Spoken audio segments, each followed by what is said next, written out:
Good morning. Savitribai Phule एवं पर्यावरण शिक्षण संस्थान के बीएड सेकेंड ईयर के paper second assessment for learning के यूनिट 5 के बारे में हम जान रहे थे। तो जिसका 5th पॉइंट है कि आकलन अभ्यास में नवाचार की अवधारणा, concept of innovation in assessment practice, यानी कि आकलन अभ्यास प्रक्रिया के अंतर्गत यदि नवाचारों का प्रयोग किया जाए तो नवाचार के माध्यम से इस प्रक्रिया को गुणवत्तापूर्ण, वैध एवं विश्वसनीय बनाया जा सकता है। जिस प्रकार शिक्षा के क्षेत्र में नवाचारों का प्रयोग किया जाता है, ठीक उसी प्रकार आकलन की प्रक्रिया में वैज्ञानिक आकलन विधियों, प्रभावी व्यूह रचना तथा अनुसंधान के निष्कर्षों का प्रयोग करके इसे वैध एवं विश्वसनीय बनाया जा सकता है। अब है आकलन में नवाचारों के प्रयोग संबंधी प्रमुख तथ्य निम्नलिखित हैं। जिसका फर्स्ट पॉइंट है कि आकलन में कंप्यूटर एवं इंटरनेट का प्रयोग, use of computer and internet in assessment. आकलन की प्रक्रिया में इंटरनेट एवं कंप्यूटर का प्रयोग व्यापक रूप में किया जाना चाहिए। इसके माध्यम से आकलन की प्रक्रिया वैध एवं विश्वसनीय रूप में संपन्न हो सकेगी। इसके लिए कुछ निम्नलिखित इस रूप में हम इसे स्पष्ट कर सकते हैं कि फर्स्ट कंप्यूटर के माध्यम से छात्रों की सृजनात्मकता का आकलन करने के लिए उनको विविध प्रकार के चित्र बनाने के लिए दिए जा सकते हैं। इसमें छात्र विविध चित्रों को शीघ्रता से बनाकर प्रस्तुत कर सकता है, क्योंकि इसमें बिना किसी रंग ब्रश के सभी कार्य कंप्यूटर में ही संभव हो सकते हैं। इंटरनेट की सहायता से छात्रों द्वारा अपने विचारों एवं भावों को दूसरे छात्रों के विचारों भावों के साथ आदान प्रदान किया जाता है। इस आधार पर छात्रों के आकलन की तुलना की जाती है तथा उनको सही दिशा निर्देश प्रदान किए जा सकते हैं। इंटरनेट के माध्यम से छात्रों को दूसरे छात्रों से सीखने को मिलता है। इंटरनेट के माध्यम से छात्रों की सूचना एक स्थान से दूसरे स्थान तक सरलता से भेजी जा सकती है, जिससे छात्रों को पोर्टफोलियो तैयार किया जा सकता है।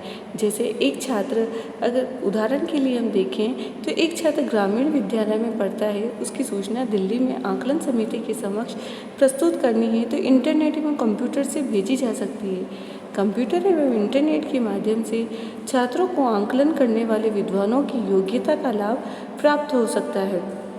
जैसे एक ग्रामीण क्षेत्र के विद्यार्थी की सभी सूचना एवं गतिविधियों का वीडियो बनाकर अगर हम अमेरिका में किसी विद्वान के समक्ष प्रस्तुत किया जाता है तो वह विद्वान छात्र का आकलन करके प्रतिवेदन प्रस्तुत करके उसके अभिभावक एवं विद्यालय के पास भेज सकता है। फिर हमारा नेक्स्ट सेकंड पॉइंट है वीडियो फिल्मों का प्रयोग, यूज़ ऑफ वीडियो फिल्म्स। आकलन की प्रक्रिया में वीडियो फिल्मों का प्रयोग करना चाहिए। जैसे उदाहरण के लिए एक छात्र की कक्षा गतिविधियों एवं पाठ्यक्रम सहगामी क्रियाओं की गतिविधियों की वीडियो फिल्म बनाकर उसे आकलन समिति के समक्ष प्रस्तुत करना चाहिए। आकलन समिति द्वारा उस पर विचार विमर्श करके उस पर अपना निर्णय दिया जा सकता है। तो इस प्रकार वीडियो फिल्मों का प्रयोग करना चाहिए। अब हमारा थर्ड पॉइंट है कि श्रवण यंत्रों का प्रयोग, यूज़ ऑफ ऑडियो इंस्ट्रूमेंट्स। आकलन की प्रक्रिया में श्रवण यंत्रों का भी प्रयोग करना चाहिए। जैसे छात्रों को किसी अधिगम गतिविधि में समस्या उत्पन्न हो रही है तो शिक्षक द्वारा या छात्र द्वारा उस समस्या का समाधान मोबाइल, फ़ोन एवं अन्य माध्यमों से प्राप्त किए जाने की व्यवस्था होनी चाहिए। मोबाइल फ़ोन के माध्यम से कॉन्फ्रेंस की व्यवस्था भी संपन्न होती है। इससे छात्रों एवं आकलनकर्ता के मध्य वार्तालाप, बातचीत संभव हो पाती है। अब हमारा फोर्थ पॉइंट है वीडियो कॉन्फ्रेंस की व्यवस्था, अरेंजमेंट ऑफ वीडियो कॉन्फ्रेंस। आकलन की प्रक्रिया में मोबाइल फ़ोन के माध्यम से वीडियो कॉन्फ्रेंस की व्यवस्था संपन्न की जा सकती है। इसमें आकलनकर्ता एवं छात्रों के मध्य सचित्र संपर्क होता है। इसमें आकलनकर्ता छात्रों की विविध गतिविधियों को देखकर उसको दिशा निर्देश प्रदान करता है। इससे छात्र का आकलन सजीव गतिविधियों की समीक्षा करके किया जा सकता है। इसे आकलन की प्रक्रिया वैध एवं विश्वसनीय रूप में संपन्न होगी। अब हमारा 5th पॉइंट है सीसीटीवी कैमरे का उपयोग, यूज़ ऑफ सीसीटीवी कैमरा। जब छात्रों की वास्तविक गतिविधियों का आकलन करना हो तो इसका प्रयोग करना चाहिए। जैसे छात्रों को वास्तविक गतिविधियों का आकलन करना है तो कक्ष में सीसीटीवी कैमरा लगा दिया जाता है। इसका ज्ञान छात्रों को नहीं होता है। इस स्थिति में छात्र अपनी गतिविधियों को वास्तविक एवं स्वाभाविक रूप में संपन्न करता है। आकलनकर्ता छात्रों की गतिविधियों का निरीक्षण करके उनका आकलन करता है। इससे छात्रों की पूर्ण मनोदशा, रुचियों एवं योग्यता का आकलन संभव हो जाता है। अब हमारा 6 पॉइंट है अनुप्राणन व्यवस्था का प्रयोग, यूज़ ऑफ एनिमेशन सिस्टम। इस व्यवस्था में छात्रों की विविध गतिविधियों के संदर्भ में प्रतिक्रिया को देखा जाता है। जैसे छात्रों को जंगली जानवरों के संदर्भ में रुचि के बारे में पता करना है तो उनको जंगली जानवरों की कार्टून फिल्म दिखाई जानी चाहिए। इसके पश्चात उनकी प्रतिक्रिया को अंकित करके उनका आकलन करना चाहिए। इस प्रकार प्रत्येक परिस्थिति एवं गतिविधि का आकलन कार्टून फिल्मों के माध्यम से किया जा सकता है। कार्टून फिल्मों में छात्रों की रुचि देखी जाती है, इनको वह सरलता से स्वीकार कर सकते हैं।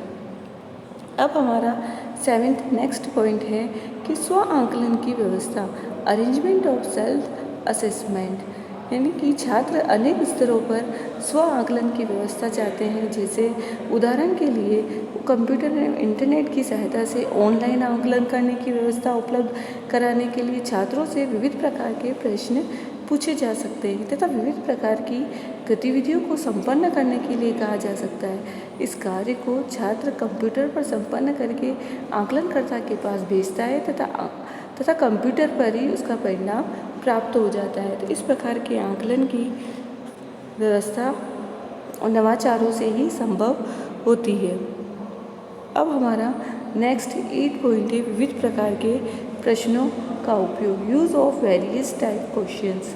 विविध प्रकार के प्रश्नों का प्रयोग भी नवाचारों की श्रेणी में आते हैं। जैसे कि उदाहरण के लिए देखें तो वर्तमान समय में वस्तुनिष्ठ प्रश्नों का प्रयोग आकलन एवं परीक्षा में व्यापक रूप से किया जाता है, क्योंकि इन प्रश्नों के उत्तर में छात्रों द्वारा सटीक उत्तर देना होता है। इनका आकलन भी विश्वसनीय होता है। इसमें आकलनकर्ता का पूर्वाग्रह एवं पक्षपात कार्य नहीं करता। इससे आकलन में पारदर्शिता एवं निष्पक्षता का समावेश होता है। प्रश्नों का स्वरूप श्रेष्ठ एवं छात्रों की रुचि के अनुरूप होना चाहिए। अब हमारा नेक्स्ट 9 पॉइंट है मानवीकृत परीक्षणों का प्रयोग, यूज़ ऑफ स्टैंडर्डाइज्ड टेस्ट। नवाचारी आकलन प्रक्रिया के अंतर्गत मानकीकृत परीक्षणों का प्रयोग किया जाना चाहिए, जिन परीक्षणों का प्रयोग छात्रों की आयु, वर्ग एवं योग्यता के अनुरूप हो तथा जिनके परिणाम को वैध एवं विश्वसनीय माना जा सके, उन परीक्षणों को आकलन की नवाचारी प्रक्रिया में सम्मिलित किया जाना चाहिए। जैसे उदाहरण के लिए देखें तो बुद्धि परीक्षण, रुचि परीक्षण, अभिवृत्ति परीक्षण एवं व्यक्तित्व परीक्षण आदि। इन सभी परीक्षणों में यानी कि इन सभी टेस्ट में वैज्ञानिक और विश्वसनीय परीक्षणों का चयन करके प्रयोग करना चाहिए, जिससे आकलन के परिणाम भी वैध एवं विश्वसनीय रूप में प्राप्त हो। इस क्षेत्र में विकसित नवीन परीक्षणों का भी प्रयोग करना चाहिए। अब हमारा 10th नेक्स्ट पॉइंट है कि वैज्ञानिक विधियों का प्रयोग, यूज़ ऑफ साइंटिफिक मेथड, यानी कि नवाचारी आकलन की प्रक्रिया में वैज्ञानिक आकलन विधियों का भी प्रयोग करना चाहिए। उदाहरण के लिए जैसे छात्रों की खोज, तर्क एवं परिकल्पना की क्षमता का आकलन करना है तो छात्रों के समक्ष छोटी छोटी समस्याएं प्रस्तुत करनी चाहिए। आकलनकर्ता द्वारा छात्रों की आवश्यकता के अनुसार सहायता भी करनी चाहिए। इस आधार पर छात्रों की तर्क, योग्यता एवं परिकल्पना का आकलन वैध एवं विश्वसनीय रूप में संभव हो सकेगा। अब हमारा 11th नेक्स्ट पॉइंट है केस स्टडी का प्रयोग, यूज़ ऑफ केस स्टडी। छात्रों का व्यक्तिगत आकलन करने के लिए केस अध्ययन विधि को सर्वोत्तम रूप में स्वीकार किया जाता है। इसमें छात्र के व्यक्तिगत कार्य, व्यवहार एवं गतिविधियों का आकलन किया जाता है। इसमें छात्र से संबंधित भूतकालीन एवं वर्तमान सूचनाओं का संग्रहण किया जाता है। छात्र के कार्य व्यवहार का परीक्षण किया जाता है तथा अभिभावकों से संपर्क किया जाता है। इस प्रकार केस स्टडी का प्रयोग करके छात्र का वैध एवं विश्वसनीय आकलन किया जाता है। हमारा नेक्स्ट 12 पॉइंट है वाद विवाद प्रतियोगिता, डिस्कशन कंपटीशंस। छात्रों को वाद विवाद संबंधी प्रतियोगिताओं के आयोजन में भाग लेने के लिए प्रेरित करना चाहिए। ये वाद विवाद प्रतियोगिता विद्यालय स्तर पर, स्थानीय स्तर पर, जिले स्तर पर, राज्य स्तर पर एवं राष्ट्रीय स्तर पर आयोजित होनी चाहिए। तो इस वाद विवाद प्रतियोगिता के अंतर्गत मोबाइल द्वारा वीडियो कॉन्फ्रेंस एवं लैपटॉप द्वारा वीडियो कॉन्फ्रेंस करने का प्रयास करना चाहिए। संदेश भेजकर भी वाद विवाद प्रतियोगिता संपन्न की जा सकती है। इससे समय एवं धन की बचत संभव होगी। अब हमारा 13 नेक्स्ट पॉइंट है पोर्टफोलियो का निर्माण। सभी छात्रों की सूचनाओं का संग्रहण करके प्रत्येक छात्र के लिए पृथक पृथक पोर्टफोलियो तैयार किया जाना चाहिए। इस पोर्टफोलियो को कंप्यूटर में तैयार करना चाहिए, जिससे कि उसको इंटरनेट के माध्यम से आवश्यकता के अनुरूप किसी भी स्थान पर भेजा जा सके। आकलनकर्ता द्वारा उस पोर्टफोलियो में आवश्यक संशोधन करके उसे सही रूप प्रदान किया जा सके। इसकी एक प्रति लिखित रूप में भी रखनी चाहिए, जिससे कि कंप्यूटर का पोर्टफोलियो किसी कारण से नष्ट हो जाए तो यह बना रहे और अपने पास उसका प्रूफ रहे, ताकि हमें कोई किसी तरीके की कोई परेशानी नहीं हो, हम उसे आसानी से कार्य कर सकें। सृजनात्मक हमारा नेक्स्ट और अंतिम बिंदु है सृजनात्मक गतिविधियों का निर्माण, क्रिएशन ऑफ क्रिएटिव एक्टिविटीज़। सृजनात्मक गतिविधियों का निर्माण करने की योग्यता भी छात्रों में विकसित करनी चाहिए। छात्रों को इस प्रकार के प्रश्न प्रदान करने चाहिए जिससे छात्र विविध प्रकार की कल्पनाएं कर सकें तथा कल्पनाओं का सत्यापन करने के लिए विविध प्रयोग कर सकें। इससे छात्रों में सृजनात्मक क्षमताओं का विकास होगा तथा छात्र अपने लिए विविध गतिविधियों का सृजन करके अपने अधिगम स्तर में सुधार कर सकेंगे। तो इस तरीके से यह स्पष्ट होता है कि आकलन अभ्यास प्रक्रिया में नवाचार का प्रयोग आवश्यक एवं महत्वपूर्ण है। इन सभी नवाचारों के प्रयोग से आकलन की प्रक्रिया पूर्णतः वैज्ञानिक, आधुनिक, विश्वसनीय एवं वैध में संपन्न होती है। अब हमारा नेक्स्ट पॉइंट आता है कि आकलन अभ्यास में नवाचार की आवश्यकता, उद्देश्य एवं महत्व। यानी कि आकलन अभ्यास प्रक्रिया के अंतर्गत नवाचारों का प्रयोग वर्तमान समय में आवश्यक एवं महत्वपूर्ण है, क्योंकि इसके प्रयोग से आकलन प्रक्रिया में अनेक प्रकार के सुधार संभव हो सकते हैं। आकलन अभ्यास में नवाचारों के प्रयोग की आवश्यकता, उद्देश्य एवं महत्व को हम निम्नलिखित रूप में स्पष्ट करते हैं, जिसका फर्स्ट पॉइंट है समय की बचत, सेविंग ऑफ टाइम। आकलन की अभ्यास प्रक्रिया में नवाचारों के प्रयोग से समय की बचत होती है। कि उदाहरण के लिए जैसे एक आकलनकर्ता को अपनी समस्या के संदर्भ में किसी मनोवैज्ञानिक या शिक्षा विशेषज्ञ से संपर्क स्थापित करना है तो वह तुरंत उससे फ़ोन से संपर्क कर सकता है, वीडियो कॉन्फ्रेंस कर सकता है तथा विचारों का आदान प्रदान कर सकता है। इसमें उसको समय नष्ट नहीं करना होगा, यह कार्य मिनटों में संपन्न हो जाएगा। तो इस प्रकार नवाचारों का उद्देश्य आकलन के समय की बचत करना है। अब हमारा नेक्स्ट सेकंड पॉइंट है कि गतिशीलता में वृद्धि, इंक्रीमेंट इन मोबिलिटी। नवाचारों के माध्यम से किसी भी सूचना को भेजना एवं प्राप्त करना सरल प्रक्रिया है। तो इसमें सूचनाओं के आदान प्रदान एवं संग्रहण की प्रक्रिया में गतिशीलता में वृद्धि होती है। इसमें किसी भी आकलन संबंधी सूचना एवं ज्ञान के लिए शिक्षक, छात्र, आकलनकर्ता को प्रतीक्षा नहीं करनी पड़ती। अतः नवाचारों का प्रयोग आकलन संबंधी गतिशीलता में वृद्धि करता है। अब हमारा नेक्स्ट थर्ड पॉइंट है आकलन प्रशासन में सहायक, हेल्पफुल इन असेसमेंट एडमिनिस्ट्रेशन। आजकल प्रशासन की प्रक्रिया में नवाचार सहायक सिद्ध होते हैं। उदाहरण के लिए जैसे एक आकलनकर्ता को छात्रों के समक्ष एक बुद्धि टेस्ट प्रस्तुत करना है तो वह कंप्यूटर और इंटरनेट की सहायता से दिल्ली में बैठकर आगरा के छात्रों को बुद्धि टेस्ट संबंधी प्रश्न भेजकर उनकी बुद्धि लब्धि का आकलन कर सकता है। तो ठीक उसी प्रकार आकलन से संबंधित अनेक परीक्षणों का प्रशासन सरलता से कर सकता है। अब हमारा नेक्स्ट फोर्थ पॉइंट है धन की बचत, सेविंग ऑफ मनी। इस प्रक्रिया में है कि इस धन की बचत संभव होती है। जैसे उदाहरण के लिए अगर एक बार आप कंप्यूटर खरीदने पर जो धन व्यय किया जाता है तो उससे अधिक धन कंप्यूटर के अभाव में व्यय हो जाता है। जैसे एक आकलनकर्ता बार बार दिल्ली से आगरा आकर छात्रों का आकलन करता है या आवास लेके रहता है, उसका अधिक धन खर्च होगा। जब उसके द्वारा कंप्यूटर एवं इंटरनेट का प्रयोग किया जाएगा तो आकलन की प्रक्रिया में उसको कम से कम आने की आवश्यकता होगी। अतः धन की बचत आकलन में नवाचारों के प्रयोग से संभव होती है। अब हमारा नेक्स्ट 5th पॉइंट है शीघ्र पृष्ठपोषण, फास्ट फीडबैक। आकलन में नवाचारों के प्रयोग से छात्रों को शीघ्र पृष्ठपोषण प्राप्त होता है कि छात्रों द्वारा विविध प्रकार की गतिविधियों का सृजन किया जाता है। इससे छात्र के अधिगम स्तर में वृद्धि होती है तो उसको पृष्ठपोषण की प्राप्ति होती है। इसी प्रकार आकलनकर्ता द्वारा अपने सभी छात्रों को किसी कार्य के लिए धन्यवाद या प्रशंसा के 2 शब्द करने हैं तो वह इंटरनेट एवं कंप्यूटर के माध्यम से शीघ्रता से भेज सकता है। इससे सर्वाधिक तीव्रता से पृष्ठपोषण प्राप्त होता है। अब हमारा नेक्स्ट 6th पॉइंट है शीघ्र संप्रेषण, फास्ट कम्युनिकेशन। नवाचारों के प्रयोग से शिक्षक छात्रों के मध्य एवं आकलनकर्ता एवं छात्रों के मध्य शीघ्रता से एवं प्रभावी रूप में संप्रेषण प्रक्रिया संभव होती है। उदाहरण के लिए जैसे आकलनकर्ता द्वारा दूरस्थ स्थान पर छात्रों के भावों एवं विचारों को समझना है तो वीडियो कॉलिंग के माध्यम से छात्रों से सजीव वार्तालाप कर सकता है, उनके भावों और विचारों को सरलता से समझ सकता है तथा उनको अपने भावों और विचारों को समझा जा सकता है। इस प्रकार नवाचारों के प्रयोग से ही शीघ्रता से संप्रेषण स्थापित हो सकता है। अब हमारा 7th नेक्स्ट पॉइंट है अधिगम सुधार की प्रक्रिया, प्रोसेस ऑफ लर्निंग इम्प्रूवमेंट। नवाचारों के प्रयोग से छात्रों की आकलन प्रक्रिया प्रभावी रूप में संपन्न होती है, जिसके परिणाम स्वरूप छात्रों की रुचि, योग्यता एवं स्तर के अनुरूप अधिगम सामग्री उपलब्ध होती है। इससे छात्रों का अधिगम प्रक्रिया में मन लगता है।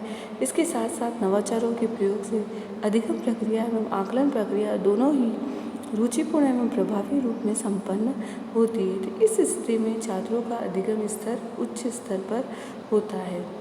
अब हमारा 8th पॉइंट नेक्स्ट पॉइंट है कि तीव्र निर्णयन प्रक्रिया, फास्टर डिसीजन मेकिंग। छात्रों के संदर्भ में किसी आकलनकर्ता को आकलन संबंधी एवं अधिगम संबंधी निर्णय लेना है तो इसके लिए उसको अधिक समय नहीं लगता। उदाहरण के लिए जैसे आकलनकर्ता द्वारा छात्रों के लिए अधिगम गतिविधियों तथा पाठ्यक्रम के संदर्भ में निर्णय लेना है तो वह विद्वानों से विचार विमर्श, इंटरनेट एवं कंप्यूटर की सहायता से करेगा। इसके साथ साथ विविध अनुसंधानों का निरीक्षण करेगा। तो इस आधार पर वह छात्रों की अधिगम गतिविधियों एवं पाठ्यक्रम के संदर्भ में भी निर्णय ले सकेगा। हमारा नेक्स्ट 9th पॉइंट है तीव्र अंकन एवं ग्रेड प्रदान करना, फास्ट मेकिंग एंड ग्रेडिंग। अधिगम के आकलन की प्रक्रिया में छात्रों को अंक एवं ग्रेड प्रदान किए जाते हैं। तो इस आधार पर कंप्यूटर का प्रयोग करके सभी विषयों, प्रकरणों एवं गतिविधियों के बारे में शीघ्रता से निर्णय लिया जाता है। वर्तमान समय में प्रतियोगी परीक्षाओं का उत्तर पत्रक कंप्यूटर द्वारा शीघ्रता से जांच लिया जाता है तो इसके बाद उनकी सफलता का प्रमाण पत्र प्रस्तुत किया जाता है। तो इस प्रकार नवाचारों से अंकन की प्रक्रिया तीव्र गति से संपन्न होती है। अब हमारा नेक्स्ट 10 पॉइंट है आकलन में विश्वसनीयता का समावेश, inclusion of reliability in assessment. नवाचारों से आकलन की प्रक्रिया में विश्वसनीयता का समावेश होता है। उदाहरण के लिए जैसे एक छात्र के गणित विषय में अधिगम के आकलन की प्रक्रिया संपन्न की जा रही है, उस पर वस्तुनिष्ठ प्रश्नों का प्रयोग किया जा रहा है। कोई शिक्षक उसमें परिवर्तन कर सकता है परंतु कंप्यूटर द्वारा उसमें किसी प्रकार का परिवर्तन नहीं किया जाता तो उसके द्वारा प्रस्तुत उत्तर पत्रक का आकलन किया जाता है तथा और इसको पुनः किसी के द्वारा आकलित किया जाए, अंकों में कोई परिवर्तन नहीं होगा। इसी प्रकार अनेक आकलन संबंधी क्रियाएं विश्वसनीयता के साथ संपन्न होती हैं। अब हमारा नेक्स्ट 11 पॉइंट है वैधता का समावेश, इंक्लूजन ऑफ वैलिडिटी। नवाचारों के प्रयोग से आकलन में वैधता का समावेश होता है। तो उदाहरण के लिए जैसे बुद्धि परीक्षणों के लिए जो प्रक्रिया निर्धारित की गई है उसके माध्यम से बुद्धि का ही आकलन किया जाएगा, क्योंकि उसका निर्माण भी बुद्धि आकलन के लिए किया गया है। इस प्रकार नवाचारों में प्रत्येक गतिविधि, क्रिया परीक्षण एवं तकनीकी का उपयोग एक निश्चित उद्देश्य के लिए किया जाता है। इस प्रकार वैधता की स्थिति नवाचारों के माध्यम से बनी रहती है। अब हमारा नेक्स्ट 12 पॉइंट है कि आकलन में एक रूपता। Uniformity in assessment. आकलन की प्रक्रिया में एक रूपता का अभाव पाया जाता है। किसी भी स्थान पर राष्ट्र एवं प्रदेश में आकलन की प्रक्रिया भिन्न हो सकती है, परंतु नवाचारों के प्रयोग से इस भिन्नता को पूर्ण रूप से समाप्त किया जा सकता है। उदाहरण के लिए जैसे मानकीकृत परीक्षण एवं अनुसंधानों के परिणाम एवं आकलन की सरल विधियों को कंप्यूटर एवं इंटरनेट की सहायता से एक स्थान से दूसरे स्थान पर भेजा जा सकता है। तो गूगल सर्च के माध्यम से विविध श्रेष्ठ आकलन विधियों को ज्ञात किया जाता है, जिससे आकलन प्रभावी रूप में संपन्न हो सके। तो इस प्रकार अनुपयोगी आकलन की प्रक्रिया पूर्ण रूप से समाप्त हो जाती है तथा उपयोगी एवं एकरूपता वाली प्रक्रिया बनी रहती है। इस प्रकार एकरूपता का समावेश आकलन प्रक्रिया में देखा जाता है। अब हमारा नेक्स्ट 13 पॉइंट है पारदर्शिता का उद्देश्य, एम ऑफ ट्रांसपेरेंसी। नवाचारों के प्रयोग से पारदर्शिता का समावेश हम देखते हैं कि अधिगम के लिए आकलन में उपयोगी विधियों का सृजन संभव होता है। अधिगम के आकलन में विश्वसनीय एवं पारदर्शी अंकन एवं ग्रेडिंग प्रणाली कंप्यूटर से प्राप्त की जाती है। आकलन संबंधी श्रेष्ठ विधियों को कंप्यूटर एवं इंटरनेट से प्राप्त किया जाता है। इस प्रकार पारदर्शिता का उद्देश्य नवाचारों द्वारा ही प्राप्त होता है। अब हमारा नेक्स्ट 14 पॉइंट है तकनीकी ज्ञान का उद्देश्य, एम ऑफ टेक्नोलॉजिकल नॉलेज। तकनीकी ज्ञान का विकास एवं विस्तार छात्रों एवं शिक्षकों में नवाचारों के प्रयोग से होता है। उदाहरण के लिए जैसे एक छात्र कंप्यूटर के माध्यम से ऑनलाइन आकलनकर्ता को प्रश्नों के उत्तर भेजता है तथा अपनी समस्याओं का समाधान प्राप्त करता है, तो इस प्रकार वह कंप्यूटर, इंटरनेट, मोबाइल फ़ोन, संदेश भेजना एवं प्राप्त करना तथा गूगल के माध्यम से अनेक नवीन अधिगम गतिविधियों की खोज में प्रवीण हो जाता है।